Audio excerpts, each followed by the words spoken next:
the Cybersecurity and Compliance Podcast with Craig Petronella.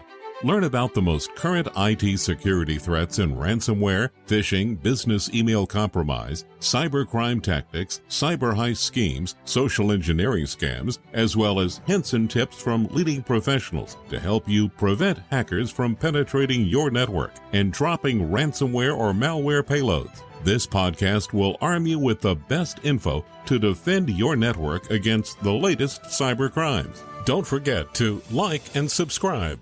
And now, here's your host, Craig Petronella.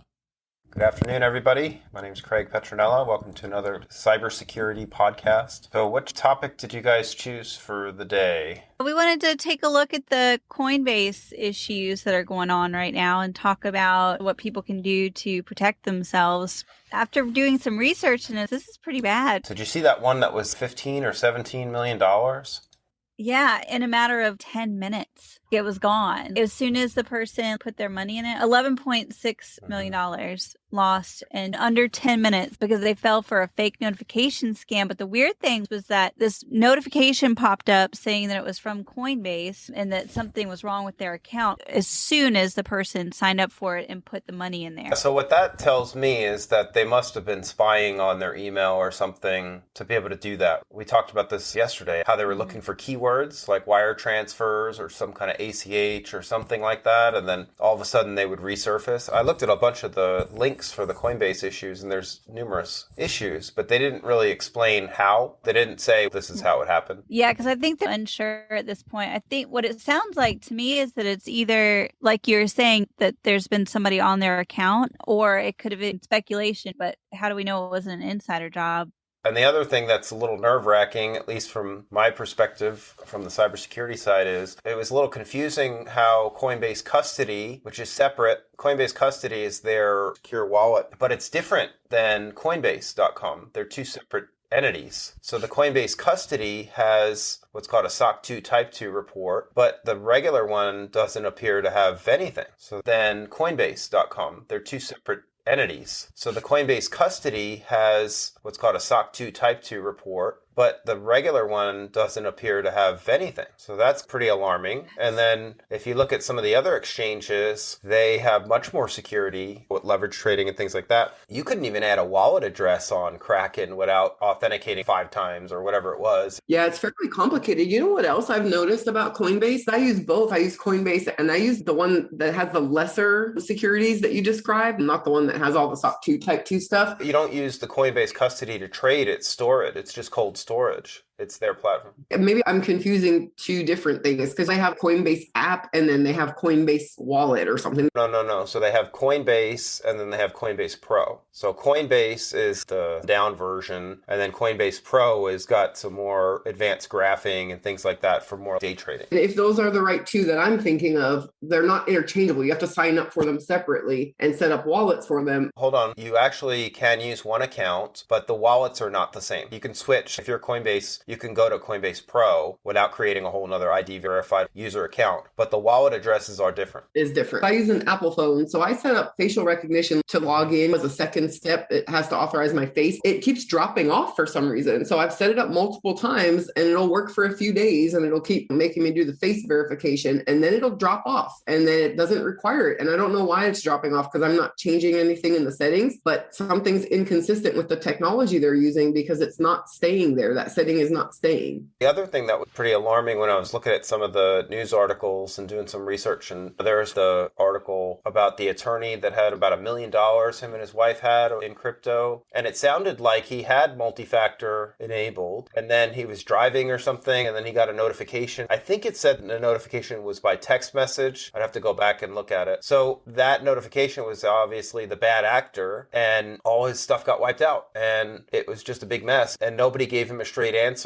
on how it all happened. Is it an insider job or what's going on? I was looking into it, and the lack of a SOC report, it's kind of alarming. We talk about NIST and different kinds of frameworks around NIST 800-171 and ISO 27001 and all these different regulatory frameworks. But why isn't there a public available download for Coinbase? So what it says here too, which I think is really interesting, just reading, I'll link this post, but it says that the retired attorney clicked on the message which said someone had logged into his account. So it was actually accurate, but then he logged on and soon he got an email that his two-factor authentication had been changed. So his security settings had been compromised somehow, right? He was able to log in and he watched it as they were withdrawing, but he couldn't do anything. And the problem is that Coinbase, they only have email. They've since changed it, but they didn't have any phone lines to contact anybody there to stop it. So he was just watching this happen. But you would think that there would be some kind of additional security safeguards around logging in, even if they successfully authenticate. If they're coming in from an adversarial country and the ID verification check was New York or Florida or whatever, that's probably going to throw a red flag, right? Why wouldn't somebody notify him and say, look, is this you? Kind of like a credit card. When you're out of town on vacation and you don't go to that place to use the gas station or whatever to fill up your car, sometimes you'll get a fraud alert. So why isn't there kind of technology like that? Again, a situation like you pointed out, the difference in security levels between the exchanges, because you have a lot of entry-level crypto enthusiasts on Coinbase. And I use it too because it's very convenient, right? That's the C word. It's very convenient because you can really transfer money very quickly because they don't have all the extra measures. Because when you use Kraken, for example, if you use a new device, not even being outside of the country or anything, but any new device, it's going to make you verify it by email because I use a VPN. And so it makes me do it every single time. So that's just another layer there. And then they have that global settings lock. So yeah, this is a trade-off with the convenience. But you pointed out a good thing to talk about, Erin, too. Not saying that there was insider threat because it very well may not have been, but it's a good topic to bring up because as Craig always mentions, training is so important. And we see a lot of organizations that don't do training with their employees. And so they don't know what to look for, but it happens. There was just an article yesterday, and this happened years ago, but I guess there was an interview done with that singer Grimes, who's Elon Musk's off and on significant other. And she had admitted in the interview, and now might be facing legal ramifications, but in the interview, she admitted that years ago, someone had taken a photo of her that she didn't want posted, and they posted it on their blog. And she had a friend who worked at a gaming company, and that friend tapped into the network somehow and did a DDoS on them to get that picture down. And they blackmailed them and told them they had to take the picture down or they wouldn't get it back up. So basically, she essentially admitted to hacking this company over a picture. That's just a perfect example right there. That's Elon Musk's girlfriend. So these things happen and it's unfortunate, but it's true. And so training is very important to know what to look for. I've always said training on both sides for the company or the exchange as well as the individual. Training is so essential nowadays. The testing, the training, the attestation, the certificates of compliance, all of that is all necessary now. If not for you training us on what to look for with phishing emails, I can probably think of 50 examples of things I would have clicked on in the last 6 months alone. It's right before we fired off the podcast on this. I got a phishing email. It says in big blue base, coin-base, and then it says, "Dear customer, we found unusual and suspicious activities in your Coinbase account. We've decided to ban your account to protect you from any loss. Please call the support team now for ID verification and to continue your use of your account. Note, failure to do this will result in a permanent ban on your account. Thanks and regards, Team Coinbase." And then it has a 1-540-907 number. And then it comes from a Gmail user. Oh my gosh. They're so layered. Just how you always preach about cybersecurity needs to be layered. As you can see from this phishing email example, this is a layered approach to a social engineering campaign because number one, they hijacked off of a news story. There's things going on with Coinbase. Then they're preying on your fears about something happening to your account. Then they're preying on your fears mixed with dignity and whatever, because now they're saying that you might be banned. So now that hits a different chord in your mind. And then not only from a psychological perspective, are they using a layered approach? I would venture to say that every link in that email and the phone number itself is probably baited with something ugly. And so the possibilities of you doing something that will negatively impact you are probably layered as well in that email. So they're using a layered approach to everything they do as well. If you think about it, the times that we've done our own phishing campaigns, it is very layered. You have to think about everything. You have to think about what it's going to look like. Is the email going to go to spam? And to be clear, we did phishing campaigns as part of a pen test. Even in our own practice, remember we made the decision to use a system with dashboard technology because of all the phishing emails. We wanted to make sure that our ecosystem and our clients were getting messages from us and they wouldn't be phished emails. So we encouraged them to use the portal system. So just like with your bank is not supposed to be sending you emails. And if you have a notification, you're supposed to log into your dashboard account and things like that.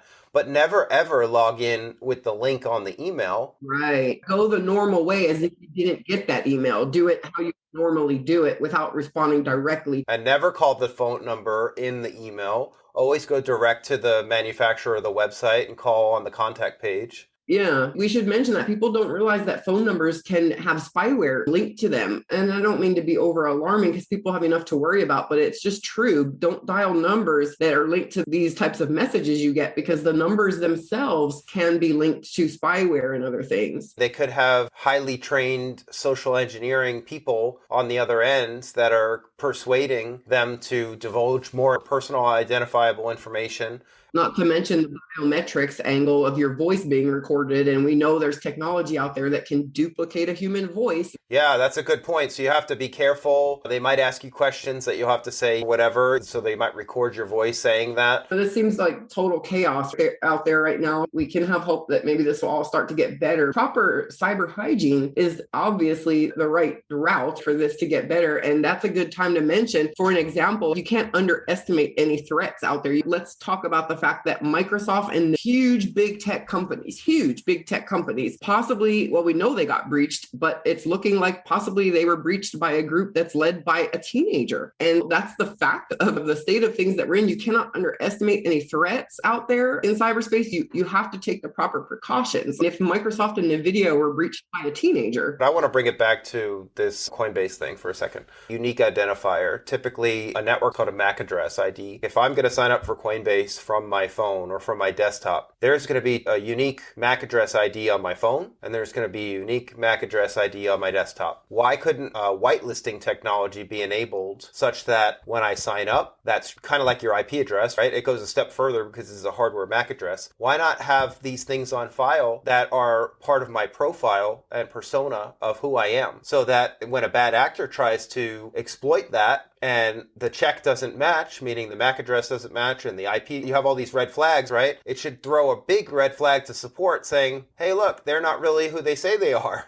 But my point, though, is that the business needs to be taking security seriously and be taking it more seriously than the average consumer. So these are basic things that should be done for any business, like a bank, anything. There might be a legitimate reason you're on vacation, whatever, but there should be either a support person or somebody stepping in to say, hey, look, this is a red flag. It's real. Let's reach out to that person. Right. Yeah, absolutely. In the defense of Coinbase, this problem is very widespread. They're making mistakes with their security, and so is pretty much everyone else, right? Because you remember we had a situation with a financial institution and we found evidence during our pen test of multiple brute force attacks on specific employees, and it didn't seem to be too alarming to staff. And we and our partners with the AI-driven software found it to be very alarming. It's just a common and very widespread problem, right? Craig, you're very meticulous about cybersecurity and cyber layers, and you set up a very pristine environment in your cyberspace, and that's not common. I think the other missing link here is that since crypto specifically is still, regulations are still being hashed out and decided upon, I think the big differentiator, though, of a bank, for example, if any consumer goes and opens a bank account, they immediately get what's called FDIC insurance on that bank account. I can't remember if it's 100,000 or 250,000 or something like that, where if something were to happen, there's that insurance, right? Where I'm not aware of any kind of insurance like that exists on the crypto side yet. Maybe there is, but I've never seen it.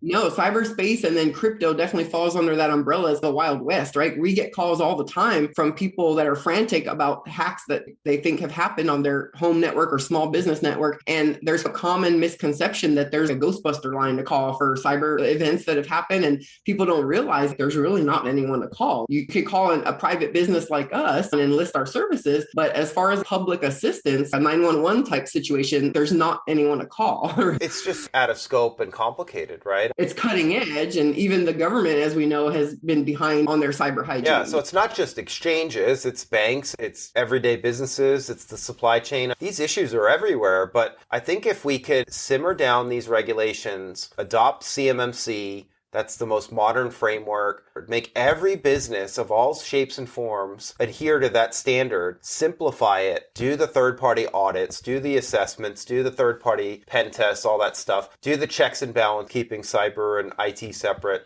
That's the way forward. And even as a more basic starting point, just that list that was linked to the Biden announcement of the newest and most modern effective cyber tools, and enlist help of a professional. Going back to the MFA, though, wasn't there something at Coinbase that there was an issue with their MFA? There's not just one or two people. There's over 6,000 people affected. That's not a small number. Yeah. I'm speculating when I say this, but is it possible that all of them fell victim to that flaw? Yeah, that's a good question. A full investigation and forensic would have to be done, but my point is that it's kind of interesting that so many people are affected. Then this flaw happens. All these people are left without the money. Basically, life savings were drained, and they have no recourse. You know what I mean? It just doesn't seem right. Yeah, actually, and speaking on that too, there's something that I highlighted in here. The lawyer, the retired lawyer that got $700,000 stolen from him. There's two different ones. There's one that was $11.6 million, but theirs was the one that was only $700,000. But it says here they eventually did set up a call center so that you can speak to somebody live, but they have very strict regulations about who can actually call. So after they finally set that up, he talked to somebody, and after a couple months, they gave him $500 in Bitcoin. He says, it felt like they kicked sand in my face. Is there even anybody senior at Coinbase looking at this? Somebody make a calculation and said, okay, this is what happened to this guy. He lost 21 Bitcoin. Let's give him $500. So that guy was a lawyer that this happened to, right? Lawyers are pretty sophisticated. Again, I'm speculating. I don't know enough about the situation. This whole thing is quite puzzling for me from a cyber perspective. Why would they give him $500 in Bitcoin, or anything for that matter, if their stance is they didn't do anything wrong? I guess they labeled it like a courtesy credit of some sort, which is more of an insult than a credit. Was that 0.1% or something like that? Pretty low, but the crypto is a different animal because a lot of people that are crypto enthusiasts and believers are putting their life savings into crypto. And so this is a real dangerous situation for the common folk because a lot of people are putting their hopes and money into crypto. I've said this many, many times. The golden rule for that is stored on a cold wallet. And I know people have said, well, what if the cold wallet fails? The funds don't actually live on that hardware. They're in your wallet, which is the 24-word passphrase. So you get the hardware's going to fail, right? But everyone listening, never ever disclose that 24-word. That is everything for you. You have to protect that like a golden bar. You can't share it with anybody. Don't type it on anything on your computer. Don't digitize it. It needs to be physically secured. I would not copy it, because if anybody gets those 24 words, they can recreate that wallet and liquidate it. They don't have the hardware. A lot of people think, oh, it's really in this ledger. That's where all my crypto goes, and it's cold because it's not connected to anything. This is the Bluetooth Ledger Nano X. So people think, oh, well, my crypto's here. No, when you get this thing, and by the way, don't ever buy one of these unless you buy it direct from the manufacturer. Never buy from a reseller. Never ever buy it from eBay. My point is, when you set that thing up, the first thing that you do is it says, okay, we need to create your wallet. We're going to give you 24 words, and it shows you all these different words, and then you write them down. You physically write them in pen on a card it comes with, okay? That is the creation with cryptography of your wallet. What's the point of that thing in your hand then if the 24 words are the wallet? Why do you need that machine? Because this gives you the ability to put a PIN number on it and then connect to your computer to authorize transactions. So that's the function of the hardware. Okay, so that you don't have to type the 24 words. You're protecting the 24 words with that. Remember we talked about hashing and salting? They're hashed in this. So the only thing that you have to remember as a human is the PIN number you set. So you're protecting the 24 words by using that device there. The 24 words are where your money is. From a cryptography standpoint, that's more secure than a 24-digit password. 24 separate words, much more secure. You could literally buy 2 of them, or 3 of them, or 5 of them, or 10 of them. You could set them all up with that same 24-word passphrase, and then they're all clones of one another. They're all exactly the same. You can hand them out to family or trusted members, and then when you want to authorize a transaction, you can do that. There's other things called multi-sig and more advanced things that are even far more secure than that.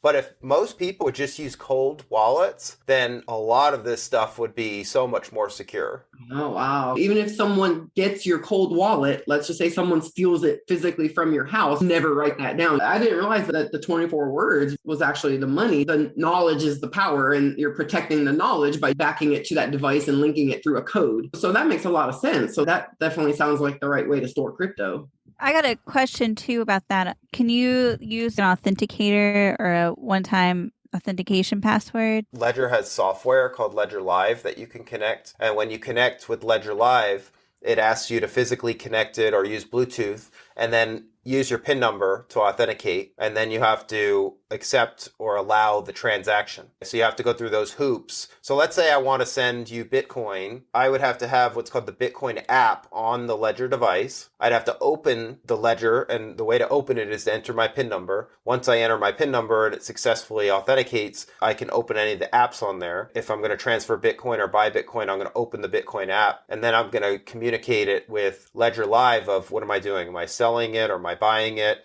Transferring it, whatever, and then it'll say, okay, do you authorize this transaction? You have to approve or deny it within a certain period of time. It's all got authentication layers. Definitely. That's definitely enhanced security. And we know that a comment people may not realize, but we're Petronella Technology Group and Petronella Cybersecurity, but also blockchain security is us. And this is a good time to mention that there's a very common misconception amongst the whole Web3 blockchain crypto crowd that blockchain is just inherently secure. Let me be clear. The blockchain itself, the chain, is considered an immutable record because each block has a portion of the previous block and it's held by so many different people or nodes. That part may be true, but the infrastructure that you're using to access that chain, your network, your IoT connected devices, all these things that we're hearing, all these possible ways that something can be breached, that's all still vulnerable. And so just because you are using crypto, it doesn't mean you're not susceptible to a breach or a hack. That's not true at all. The chain itself is considered secure, but nothing else other than the chain is considered secure. Everything connected to the chain is still a vulnerability. Look at what happened with Ethereum. I don't know if you remember, but when Ethereum first came out, there was a flaw with one of the smart contracts and millions of dollars where one of the developers, the Ethereum developers, exploited the flaw. And the developer actually said, I didn't steal the money. It was a flaw in the system. But obviously ethics are involved in that. But my point is that the consensus for the Ethereum had to do what's called a hard fork and fork the whole network, the whole blockchain to fix that coding error. So my point is that even though the blockchain may be secure, the technology, because it's of the cryptography and then the mining and consensus and all the things that have to happen to add blocks to the chain, the other things like the code of the software, in this case, the smart contract code, if the code has a bug in it, the whole point of smart contracts are reduce zero trust, no humans making decisions. They're all like, if this happens, then this happens. And then money is moved and exchanged and sent or whatever, all on autopilot. So if that code is wrong and there's a wrong wallet address in there or whatever. It often is wrong. There's auditors that do this. And I interviewed one of them previously for a book you were writing. And literally he showed me a list, because it's public knowledge, of all these different blockchains that were found their code was flawed. So again, that word layers comes to mind, because what you're describing is a layered situation. So you have the blocks themselves that can't be changed. They're immutable unless there was a majority attack, which is uncommon or rare. But other than that, there's all these different layers. The code itself could have flaws in it, and it does often, as we know from the auditors that we've spoken to. And then you have all the people's personal computers and their network and their IoT devices and their smart fridge that can affect everyone else on the network. So again, it's a layered problem. It's a layered situation. It's not just what people think, oh, crypto, Web3, blockchain, it's all secure, it's all immutable. Nope. And going back to stolen funds, whatever exchange you're on, or the point is that if funds are moved without your authorization, even if you made a mistake, all of that's on a public blockchain. Have you ever seen one of those TV shows where they find a mass murderer from 30 years ago, whatever, then they convict him with DNA or something? It's the same thing. All these people, like that lawyer that lost all that money, all this stuff is on the public record. So when law enforcement catches up and forensics catch up and they chase the rabbit trail, eventually they're going to find where it is. And now it might lead to an adversarial country, or it might lead to different hands. But look at what happened with the Colonial Pipeline. The FBI was able to successfully recover, what was it? It was a lot of money. It wasn't all of it. That's a good point. When that argument, it just falls apart when you really study it. The argument that crypto is for criminals and cash is not, it falls apart when you study it because you'll never be able to find out what happened with a cash transaction last week. But you're right. It's all public record. Yeah, just because the mystery's not solved today, it doesn't mean it can't be looked at a later time. That's my point. Eventually, it'll catch up to you. Look at what happened with Colonial Pipeline. The mistake was they used an exchange to flip the crypto that they were collecting from the ransom fees paid. They then transferred that to fiat wherever they were in whatever country. And then that's how they got busted because the FBI was watching that exchange. They saw the transaction and that's how they got nailed. So my point is that all these, we'll call them unsolved crypto mysteries, all these unsolved crypto mysteries, your days are numbered if you're a criminal because it's all on there. Now, you may use Bitcoin ATM. There's all sorts of other things to kind of anonymize that criminals. But you can't large, huge transactions like they're doing at a Bitcoin ATM. But my point is that maybe not all of it can be recovered, but it is all public record. Oh, you're right. That's all there. And data doesn't lie. You're right. Because there's algorithms, right? That let's just take all the people in the FBI out of the mix. There's algorithms that literally are the framework, the spine of all of these chains. They know that data is not going to go away. You're right. So when you look at it from that point of view, the argument that cash is the up and up way to transfer money and crypto is somehow dark, it makes no logical sense at all. Because it's quite actually the opposite, I would say, because this is a system that every transaction is recorded. Not only is it recorded, but there's something called KYC or know your customer and ID verification checks and things like that. So let's say with the Colonial Pipeline or whatever, somewhere in the world, as there is more security and regulation, eventually people are going to have to disclose, how did you just fall upon 100 Bitcoins? And then obviously IRS and wherever else in the world, they're going to want tax money for that because that's property or whatever they decide. But my point though is with it all being public record, my opinion is that eventually it could be a solved crypto case from wherever. Yeah. Now it's got the framework to be a far more secure system than cash could ever be. Every transaction is recorded on that ledger. Even if you buy one of those ledgers or you buy a Trezor or other service or whatever, if you have Bitcoin or you have crypto and you're going to move it, you have to pay the transaction fees to move it. And that's the same for anybody. Even if you own the wallets, you still, if you're going to move it from wallet to wallet, you got to pay the fees. And then the reason why is because you need to tell the world in the blockchain that your stuff doesn't live on this wallet anymore, it lives on this wallet, and all of those transactions, all those blocks are recorded on the public ledger. Yeah, you're right. It may be obscure and hard to read data right now or hard to track data right now for where we are at technologically, but that doesn't mean it's going to stay that way, and that data is not going anywhere. It's stored permanently. All right, we should wrap up here. Thank you, guys. Yeah, have a great weekend, everybody. Thanks for listening to the Cybersecurity and Compliance Podcast with Craig Petronella. For other episodes and more information, visit petronellatech.com. Also visit our other websites, compliancearmor.com and blockchainsecurity.com. Don't forget to like and subscribe. Thanks for listening and stay secure.